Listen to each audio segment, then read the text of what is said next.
கிடாக்கறி விருந்துல தொடர்ச்சியா பல ஸ்பெஷலான ரெசிபிஸ் பார்க்க போறோம். அதுல இன்றைய ஸ்பெஷல் நல்லி எலும்பு ரெசிபி. நம்ம பல்லும் எலும்பும் நகமும் சதையும் மாதிரி.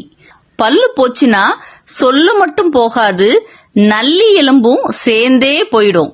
நல்லி எலும்பு நல்லா பண்ண சோம்பு, மிளகாவத்தல், பட்டை, சீரகம், ஏலக்காய், கிராம்பு, மிளகு, தனியா எல்லாத்தையும் ட்ரையா வறுத்து பொடியாக்கி எண்ணெயை ஊத்தி சின்ன வெங்காயம், பச்சை மிளகா, கருவேப்பிலை போட்டு இஞ்சி பூண்டு பேஸ்ட், உப்பு, மஞ்சள் போட்டு நல்லி எலும்பை சேர்த்து போட்டு வதக்கி வறுத்து வச்ச மசாலாவை அதுல சேர்த்து தேங்காய் கசகச அரைச்சி ஊத்தி பொங்க பொங்க 8 விசில் வச்சு அந்த நல்லி எலும்பு நல்லா முருகலா சுருள வேக வச்சு சூப்பரா மணக்க மணக்க நல்லி எலும்பு ரெசிபி பண்ணி கரண்டியில அள்ளி நாய்க்கு போடுவோமா, பிள்ளைகளுக்கு கொடுப்போமா?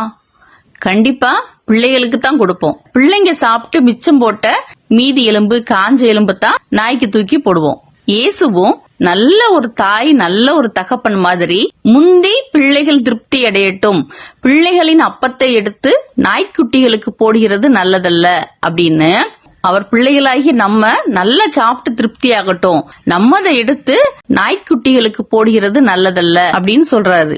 நல்ல நிணமும் கொழுப்பும் சத்தும் சாரமும் நிறைந்த எலும்புகளை நமக்கு கொடுத்து நம்மை திருப்தியாக்கி நமது எலும்புகளை நிணமுள்ளதாக்குவார்.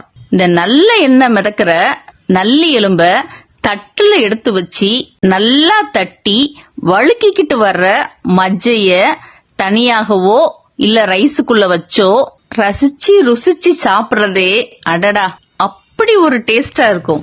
நல்லி எலும்பின் சாரத்தை தட்டி தட்டில் கொட்டுவது போல நல்ல செய்தியின் சாரங்கள் உங்கள் தலையில் கொட்டட்டும், தேய்ந்து போன எலும்புகளை புஷ்டியாக்கட்டும்.